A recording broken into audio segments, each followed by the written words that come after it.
Happy New Year, everybody, and welcome to our January edition. I'm Earl, and we've got a packed show, so let's get started. Alexandria Mack profiles Milwaukee ceramicist and internet sensation Lalese Stamps, founder of Lalese Ceramics.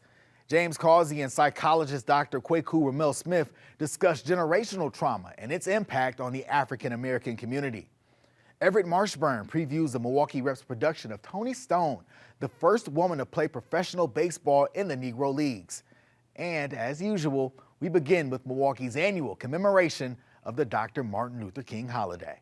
Did you know that Atlanta, Georgia, and Milwaukee, Wisconsin are the only cities to celebrate Martin Luther King Jr. for the past 35 years? 3 years ago, Amilia was the 9th grade winner in the MLK Speechwriting Contest. This year, she is the 11th, 12th grade winner and joins us now with an excerpt from her speech. Ladies and gentlemen, we are gathered here today to mourn the death of our future. Red roses, white lilies, and carnations are thrown onto the casket as the funeral staff lower it 6 feet into the ground. As we watch as the just barely teen is lowered into the grave, our eyes are filled with tears, but the faces of the staff remain passive, as if they'd seen this 1,000 times, with ages ranging from 17 to as young as 9 years old. These incidents are all too familiar in our community, but this is not the first time you are hearing this. Many families are facing trials and tribulations as teen gun violence and fatal teen high-speed chases remain at an all-time high. It is vital that we speak up and speak out, because although today, as youth, we are only learners and observers, tomorrow, we will be your politicians, lawyers, and doctors leading this nation. So after witnessing the death of our future, are you ready to speak up now? Thank you. Thank you for sharing that powerful portion of your essay. And you shared something interesting with me earlier today. How many times have you won this contest? Well, I've won it since the 2nd grade. An amazing achievement. So what's next on the horizon for you? Well, I plan to go to an HBCU. Since the 2nd semester of my senior year, right now I'm focusing on scholarships and just getting money for college, but I plan to major in psychology with the possibility of law school afterwards. My ultimate goal is just to give back to youth and just provide them with opportunities to reach success, because I know that they are going to be our politicians, lawyers, and doctors tomorrow. So it's important that we pour into their lives. And what was the theme for this year? We must speak up. And what was powerful about that drew you to it? Well, I looked at the speeches that I've done in the past, and I've realized that it's important to reflect on some of those old topics as they're still prevalent today. And that's why I discussed juvenile crimes, and I think that we still see those negatively impacting our community. Well, thank you for joining us today, Amilia. It's been a pleasure. Thank you. Thank you so much, ladies. And all of you can hear Amilia Bell's full speech at the Marcus Center's 38th MLK celebration on Monday, January 17th at 7 p.m. The ceremony will again be virtual this year and is open to the public. When Hank Aaron was called up from the Negro Leagues to play for the then Boston Braves, his position with the Indianapolis Clowns was filled by another pioneer, Toni Stone. Her story is now on stage at the Milwaukee Rep.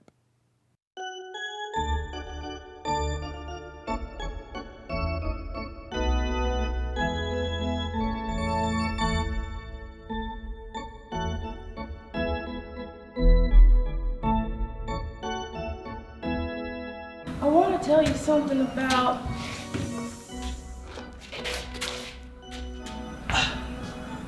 Richie. I'm telling you about Richie. And me. That's why I picked you here. So I can tell you about me, because you may have heard I am the first lady woman to ever play professional ball. I don't know why it was me and not someone else. I don't know even if history will think it matters, but you do, maybe. Or you wouldn't be there and I wouldn't be here. This is the first rehearsal for the Milwaukee Rep's production of Toni Stone. Based on Martha Ackman's book Curveball, The play was written by Lydia R. Diamond and tells the story of the first black woman to play professional baseball in the Negro Leagues. Kendra Spencer has the title role. Toni is important because she represents, she represents people, women, black women, who demanded more for themselves in spite of what society dictated to them, in spite of what people who loved even dictated to her, you know? She was this fierce black woman who knew what she was about, who knew what she was good at, and let the world know. The play was considered one of the best of 2019, and it told a story that had largely gone unnoticed in the public eye. I knew that the Negro Leagues existed, but I certainly didn't know about Toni or the other two women who played in the league. But no, so when I first heard about the play and heard what it was about, I was like, this is like perfect for me, even though I never really had a deep emotional connection with baseball. So I've learned a lot. I'm continuing to learn about her and others like her, because there's so many trailblazers that we just don't know about. We are living at a time where I am seeing so many black female athletes being contained in a narrative that audiences and fans and frankly society wants them to be in. And I am thrilled and inspired by these athletes and activists that are pushing back on that. Tanahashe Kajesi Bolden is the play's director. And so from a contemporary place, that was an entry point for me, because I think that audiences can see in this beautiful way through history telling that has always been an undercurrent, especially with the black athlete, and even more prominently with the black female athlete. And so a compelling entry point for me was really this notion of a black woman who said, you're not going to tell me what my story is. I'm going to tell you what it is, and this is the way that I'm going to go through my life. Baseball is as serious a sport as there is, but let's be honest. It's also entertainment. Negro Leagues understands this. I like show business, I like baseball, and I like Negroes! I hope that people of all ages who come to see us, but especially young brown and black children, know that it's okay to be who you are, in spite of what everybody and everything around you tells you. In spite of that, especially, because of that. Even the people who love you will tell you that something is not for you. But you just have to keep hearing that drum in your head, Toni Stone is a co-production between the Milwaukee Rep and Atlanta's Alliance Theater. It will move to Atlanta in February, but continues at the Milwaukee Rep through January 30th.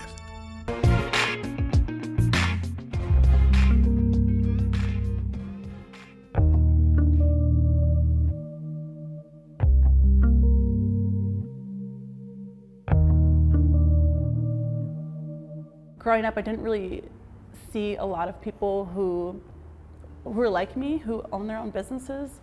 And it was just kind of a scary thing. I think that I always kind of ran away from the idea of being a business owner. And it's just kind of funny how life works that way, where it almost hits you in the face. And I woke up one day and I had like 7,000 new followers just overnight. And I remember thinking, like, is this a glitch? Like, did something weird happen? And over the course of the day, it just kept rising. For Lalese Ceramics founder Lalese Stamps, a hobby she began in her basement wheeled her into confronting her fears almost overnight. Lalese Ceramics is a small-scale handmade ceramics brand. We're based in Milwaukee, Wisconsin now, but we just moved here 6 months ago from Ohio.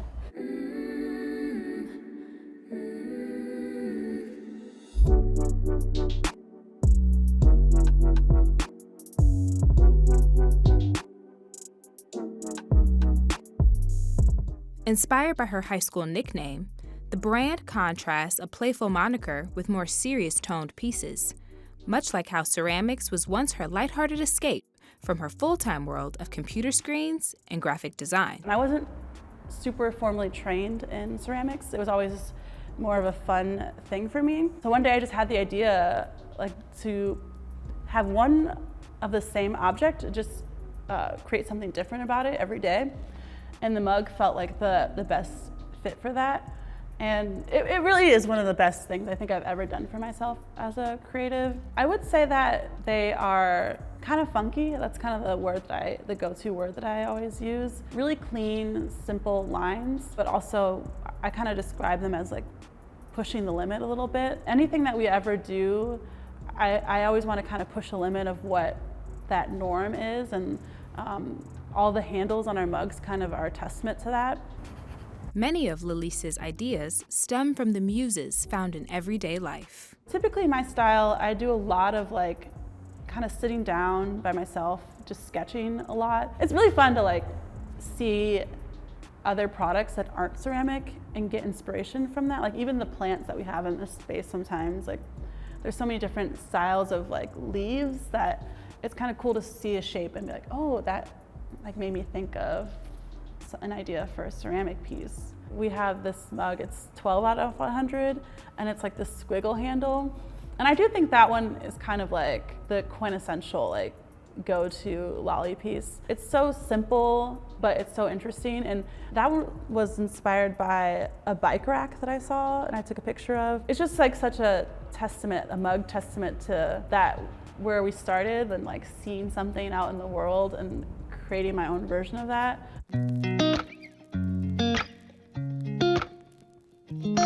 Little did Lalese know that her 100-day spark of creative inspiration would ignite the entrepreneur path she once feared. It was a hard decision to kind of quit my full-time job because I really loved being a graphic designer. But ultimately, I think the reason I decided to focus on my business full-time is because I saw like the bigger opportunities within that. I think I was getting so much attention on my work, like just an insurmountable amount of eyes. We were getting so much press last year, and our audience just kept growing naturally. And there was like one day like that I got like 20,000 new followers within like a matter of 24 hours. The response to her work over the last year sometimes leaves Lalese's brain spinning, with pieces flying off the Lolly Lolly shelves faster than she and her small team can create them.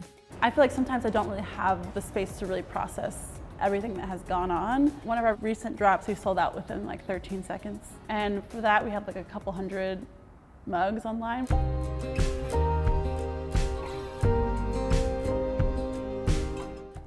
This makes me emotional because again, it's going back to that thing where it's like, it's just so cool. Like the fact that we know it's a good problem to have, you know, it's not a bad thing to know that we can put product online and it just sells out.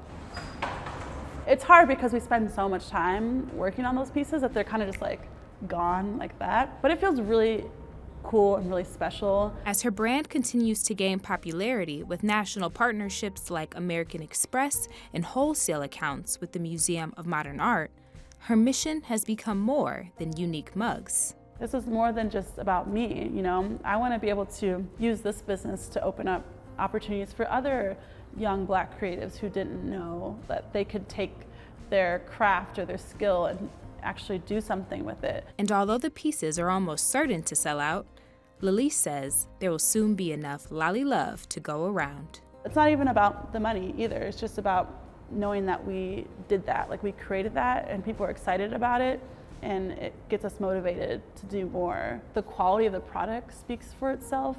The uniqueness of the product kind of speaks for itself.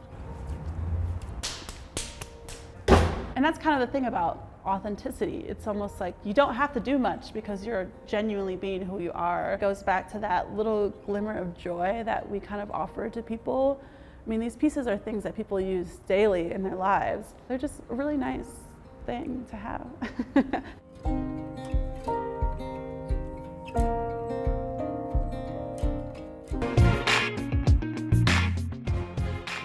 Many things get passed down through families. Wealth could get passed down, distinctive looks, personality, and in some cases, trauma. Generational trauma is still a relatively new field of study. But this is what we know. African Americans in the United States suffer at much higher rates than their white counterparts. Domestic violence, sexual assault, abuse, hate crimes, racism, and even witnessing trauma can lead to generational trauma. Here to talk about the impact of generational trauma on African Americans is Dr. Kweku Ramel, formerly known as Dr. Ramel Smith. Thanks for joining us. Hey, thanks for having me on this very important conversation, James. It is a deep conversation and one that we need to have. So let's start by talking about how is generational trauma passed down from generation to generation? Yeah, so it's a couple of ways. So when you talk about it, we got to think about, we get 23 chromosomes from both our parents. So we have a biological component. So you know, most of the time you hear about something about nurture. That's the nature, of it. But then there's a nurture component. That's the sociological learning that we go through. That's the things we experience, the things we see. So whenever you start talking about how is anything passed down, it's about what are the things that's given to us from a genetic standpoint, but also what are the things that we've experienced that just pass over, and what we also talk about an epigenetic, that's above the genetics that goes into our system, that although it's not biological, because we experience it so much on a social realm, it's embedded within our DNA. How is it diagnosed? So you hear about it, and we're hearing more about it, but is it diagnosed by a physician, a doctor, or how does that take place? And why are African Americans so much impacted by this? Yeah, and so that's a great question. It can't be legally diagnosed. So from the Diagnostic Statistical Manual, the 5th edition from the APA, American Psychological Association, you're not going to find generational historical trauma inside of there. You will have PTSD, which is post-traumatic stress disorder, and they'll talk about it. But the reason why they're not going to talk about it is because then it's almost like talking about CRT. It puts America on the hook for a lot of the travesties, a lot of the devastations that is happening for a country that can't even pay reparations for people who been abused. Well, then we can't give you a diagnosis that then what makes this consistent, that makes this legitimate. Well, how do we know that it happens? We do it through a thorough interview. So we do a interview with the person. So we see what are those current historical traumas, things that happened to your mom, things that happened to your dad, things that happened to you when you were young. But then also from a lovely standpoint, we look at life. And so we know by your cultural standpoint, your ethnicity, what are some of the things that your people historically that looks like you from a pigmentation standpoint have gone through. So we put all of those things together to be able to do an informal diagnosis of a generational trauma. So are you saying, for example, a father was abused by his or her parents, then he later abuses, say, his wife and his son, and then this son participates in, say, a horrific act and end up incarcerated? So what needs to happen to break this cycle? Yeah, that's a great question. And so what you have to recognize is this: what's traumatizing to one person might not be traumatizing to another. That's why you can go inside that same family and have one person who's incarcerated, but then you have another person. Look at Eric Michael Dyson. His brother is incarcerated, but here he is, a lauded pastor, preacher, professor working at Vanderbilt. And you say two same people from the same household, but different manifestations of what they do. So you say, well, how do we stop it? Well, first, it starts from an individual standpoint, where a person is going through some type of miraculous epiphany where they say, you know what, I've seen what's been happening to my family. I don't want to do it. And so I move myself into a different type of standpoint. I do some extra reading. I do a big thing on knowledge of self and try to learn about it. I put myself around people who have been doing great things. But it has to start from an individual standpoint, but then it also has to have a societal structure, because if a person wants to do great, but the things around the society creates a bloom situation, you're always going to get the worst out of an individual than the best of that person.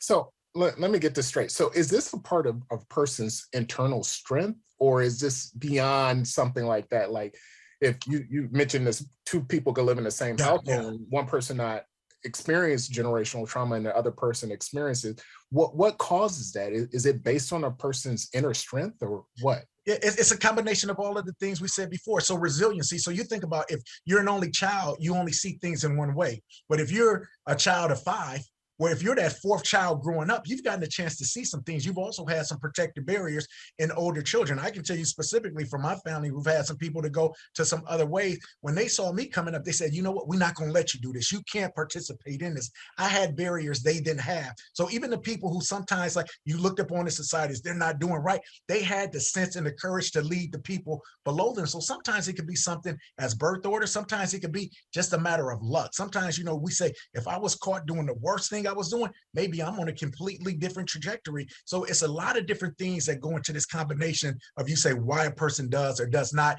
end up in certain situations. Educator Dr. Howard Fuller once said, If we mistreat our youth at 3, 4, and 5 years old, we don't want to see them at 13, 14, and 15. And we all can attest to that. We know that because we're seeing it every day. But if that's the case, what's the solution? Yeah, you know what, and I love that comment by Dr. Fuller, but I'll even take it a step further. If we abuse them at 1 and at 2, even in utero, you still see it, because there's a wonderful book called The Body Keeps Score. This is by Bessel van der Poel. And what he talks about is, hey, you know what? Sometimes we can't articulate the things that hurt us, but our body, most importantly, our brain keeps the score. And when our brain keeps the score, guess what? It's things we can't articulate why we're hurt and why it manifests. You said, but what can we do? Well, that goes into that same thing. Sometimes people say, you know what? This is enough. Or sometimes, guess what? We're blessed with other features. I know I had the ability to do things from an athletic standpoint. So I was blessed with some wonderful coaches who became surrogate fathers who helped lead me in a different direction. But those men couldn't have did what they did if it wasn't for a guy like James Beckham, who started the Beckham Stapleton League, that gave the avenue for those other people to do it. So sometimes you say, well, what can we do for those individuals so they don't go that way? Well, that's the societal standpoint. We have to create structures that allow people a chance, if they want to do well, to be able to do well. And more importantly, if that person is incarcerated, what we have to say is, once they're incarcerated, we can't lock them up and throw them away. They can't be prisons. They have to be correctional institutions. So if we have to sit a person down, what are we doing to make sure that when they come out, they do not reoffend, they do not recidivate, but they can really re-enter society and be great citizens? So that's the big thing. It's like, what are the protective features we have if they do go awry, if they do go astray? That's very interesting, especially when you consider we spend over $2 billion on incarceration every year in Wisconsin. So if you're caught up in this generational cycle of trauma, how would someone like me get out of it? What do I have to do? Do I talk to someone? Do I just say it stops at me? What's the steps to getting out of it? Yeah, all of the above. You know, what it first has to do, you go to Alcoholics Anonymous, what they say, first I have to admit that there is a problem. So many of us don't even want to admit there is a problem. So if you don't admit that there's a problem, you're not even looking for a solution. And sometimes you get content with where you're at. You say, ain't nothing wrong with me. I'm good with how I am. But once a person has had what they say, when enough is enough, I'm sick and tired of being sick and tired. When a person reaches their personal nadir meaning that lowest point, people say, I hit rock bottom. But I said, no, there's no such thing as rock bottom. That's a bottomless pit. But when you've got as low as you want to, that's why sometimes when people are shot, sometimes people go to prison and are in prison. Sometimes when people lose a family member, when sometimes people have something tragic happen in their life, that's the eye-opening factor that says, hey, you know what? Something's got to change. I don't want to live like this. I don't want to be this person. And then what happens? We start to go out. We try to get self-knowledge. We get books. We get videos. We talk to different people. So whether it's walking with a person like me in a pure clinical sense, or going to a church, or going to a community center, or going around a group of people who want to do great things, what it starts with is a mindset, a shift to say, you know what? Something's not right. Let me say what I can do to make things better. And then understand that I'm not going to do it overnight. Have a patience, have a perseverance to say, I'm going to keep going until I get to where I want to. And if I don't, I'm going to keep trying until I die. So what's the role of the Black practitioner like yourself when it comes to generational trauma? I mean, do you need to speak out more, or how do we educate people about it? Well, you know what, that's a hard question, because as it relates to Black practitioners, I think about myself. I went through the generational trauma. I went through the hurt. So you hear the saying that most people hurt people hurt people. Well, also hurt people want to heal people. So once you've been hurt, you want to be a helper. You want to be a healer. But unless you can really heal those wounds inside of you, you become an ineffective healer. So for all of the Black practitioners, first thing what we have to do is to recognize, hey, a lot of things we've been taught is indoctrinated in a Eurocentric opinion kind of base. So if we use all of those things fully, we're never going to get to the point where we need to get to. So you have to say, what are some of the things that I need to really learn to understand how to work with my people? Second, then how do I start to work with myself? After I've done those two things, now how do I go out and help people? Because this is the hardest part, James. Once we try to help individuals, sometimes we become the biggest like accomplices to our own oppression. So we tell you what to do. We give you the advice. We give you the things to read. We give you the suggestions. People say, I ain't doing that. And so what we say is this, what we have to recognize is that sometimes we're going to get information that's not comfortable. Sometimes we're going to get information that takes us against all of the things that we've been taught before. And what we have to be willing to do is to sit down and say, hey, do I like where I'm at? Do I believe the situation that I'm in can ever get better if I don't do anything drastically? And so what we have to recognize this is now we do these things individually, but this is the main thing. It can't just be one person. That individual nature has to then turn to a collective nature. Malcolm X is very famous for saying, even when I is replaced with we, illness becomes wellness. The group, the power of our community has always been in our collective unity. That's when we reach our highest mindset. And when we're in our highest mindset, we're vibing as one. That's when your mama can tell me what to do and my mama don't come yell at you because the community is back. That's when I see somebody who's hurt. I'm not afraid to put this little girl in my car because I'm going to take her home and her daddy ain't afraid because he's thinking I'm going to take her and then get her on the road to shake something that her mama gave her. So what we have to do is get back into a community mindset. But if we keep assimilating more and more into what we consider to be traditional American society, we then become accomplices in our own oppression. The society, Audre Lorde most famously said that the master's tool will never destroy the master's house. We have to understand that we came here in an oppressive society and that we'll never have really equal citizenship in the way in which we want it. When you are looked at as the descendants of slaves, that's how they see you. So until you have a mindset where they understand and respect you as your own, guess what's going to happen? They're going to teach you to what? To not love yourself, to not like yourself. Even though we have the books, we have the reading, all of those things still teach us self-hate. So what we have to do is to have a true independence, a true knowledge of self. And once we have that knowledge of self and we connect with each other, that's when we have the power to break generational cycles. That's when we have the power to be able to maximize ourselves. And that's when we have the power of being a magnanimous people, is to say, we're not going to take this power and rule it and lord it over people. We're going to take this and spread the love and make the whole world a better place. Well, thank you. This was a deep conversation and one we will continue to have. Thanks. My brother. And that's our program for this month. We invite you to join us online for some more information on some of the stories we've covered and some stories you will only see on MilwaukeePBS.org, like the newest members of the Milwaukee Fellows. For Black Nouveau, I'm Earl Lawrence. Have a good evening and a great year.